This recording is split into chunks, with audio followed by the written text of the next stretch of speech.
مرحبا أهلا النوادي.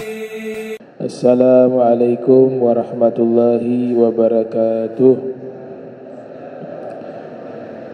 قال المصنف رحمه الله ورضي الله تعالى عنه وأرضاه ونفعنا به وبعلومه وأمدنا بأسراره وأعادنا من بركاته في الدارين رضي الله عنكم. والإثم ما حاك في نفسي وفي الرواية في نفسك وفي أخرى في صدرك وهذا في حق من نور الله قلبه وألهمه الصواب. Alhamdulillah, puji syukur kehadirat Allah, salawat salam tercurahkan kepada junjungan mulia Nabi tercinta Sayyiduna wa Habibuna wa Qurratu A'yunina Maulana Muhammad sallallahu alaihi wa alihi wa sahbihi wa barak wa sallam, beserta seluruh keluarga beliau, sahabat beliau dan umat beliau yang senantiasa menegakkan ajaran beliau hingga akhir masa nanti. Yang sama-sama kami hormati, kami muliakan Imam Masjid Al-Muttaqin Amin Wanci Albar, mata'anallahu ta'ala bituli hayatihi wa umrih wa nafa'ana bihi wa bi'ulumihi fid darain. Yang kami muliakan Al-Habib Alwi Albar, mata'anallahu ta'ala bituli hayati wa umrih wa nafa'ana bihi wa bi'ulumihi fid darain. Yang kami muliakan para asatiz Al-Ustaz Jamal wa Ustaz Syukri, mata'anallahu ta'ala bituli hayatihim wa nafa'ana bihim fid darain. Dan seluruh hadirin hadirat yang insyaallah dirahmati Allah Subhanahu wa ta'ala. Ar-Rasul bersabda, wal ithmu ma haka fi nafsi wa fi riwayah fi nafsika wa fi ukhra fi sadrika. Dosa itu sesuatu yang mengguncang jiwamu. Dalam riwayat yang lain, dadamu. Dalam riwayat yang lain, di dalam diri. Maknanya, ketika seseorang melakukan satu perbuatan, sekalipun dia belum tahu hukumnya, dan perbuatan itu jika dilakukan di dalam jiwanya itu terasa tidak nyaman, tidak enak, tidak tenang, maka itu adalah tanda kita sudah melakukan satu perbuatan dosa. Itu yang dimaksud di dalam hadis tersebut. Sebaliknya, perbuatan baik jika dilakukan, hati menjadi senang, menjadi tenang, nyaman.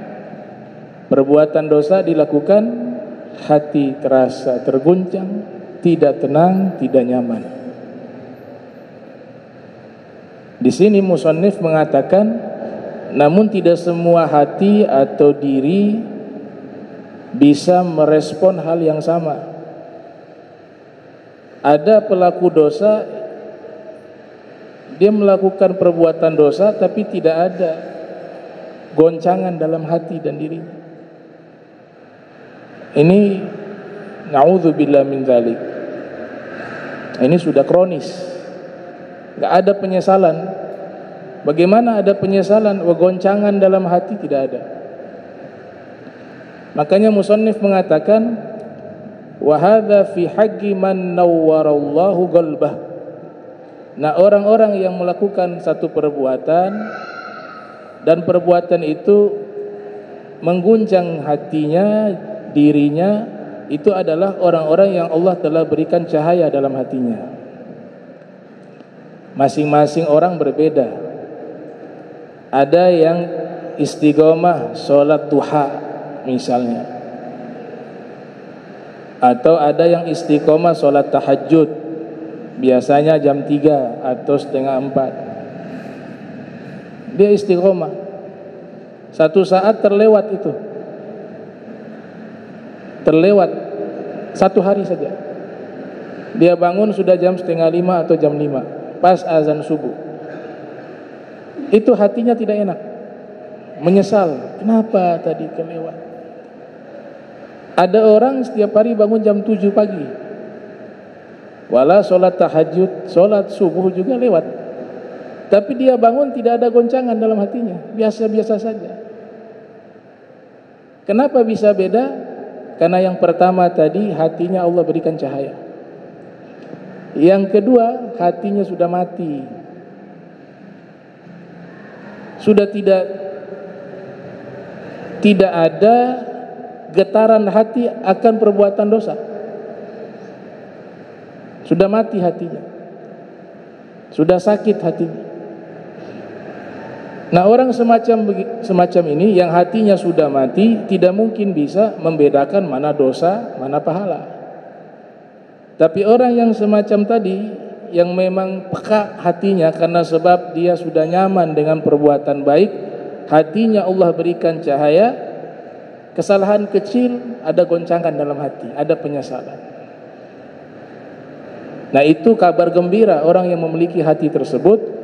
Berarti orang ini disebut oleh musannif, pengarang kitab Syekh Dimyat, bahwa orang tersebut Allah sudah berikan cahaya dalam hatinya. Wa alhamahu shawab, dan Allah sudah memberikan ilham, hatinya selalu condong kepada kebaikan dan kebenaran.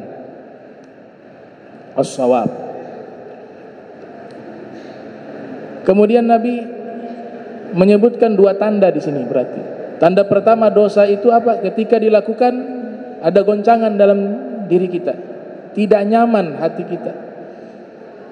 Itu tanda pertama dosa. Nabi memberikan tanda kedua, yang namanya dosa adalah wa karihta an yattali alaihin nas. Kau tidak suka jika perbuatan yang kamu lakukan diketahui oleh orang. Itu juga dosa. Jadi kita melakukan sesuatu sembunyi-sembunyi, tidak mau orang tahu. Nah, perbuatan ini tandanya dosa dalam konteks perbuatan buruk, ya, perbuatan yang kurang baik.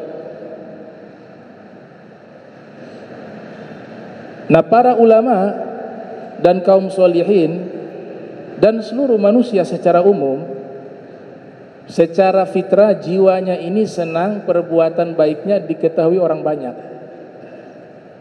Semuanya.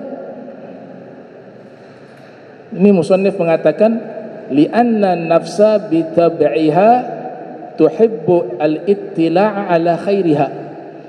Karena secara tabiat manusia dia senang perbuatan baiknya diketahui oleh orang banyak. Sebaliknya, dia juga tidak suka perbuatan buruknya diketahui oleh orang banyak. Ini yang hatinya masih sehat. Akan tetapi jangan sampai fitrah ini merusak amal soleh kita. Kaum solihin tidak mau menampakkan amalnya dengan tujuan mengambil perhatian manusia. Amal soleh yang dia lakukan itu akan merusak nilai keikhlasan. Tapi hukum dasar semuanya senang amal baiknya diketahui oleh orang banyak. Makanya ikhlas itu harus diusahakan, gak bisa instan, harus dilawan. Ini gak benar, ini harus saya lawan. Ini niat saya harus perbaiki ini, jangan sampai menjadi dosa. Jadi itu 2 tanda dosa yang diterangkan oleh Nabi kita Muhammad sallallahu alaihi wasallam.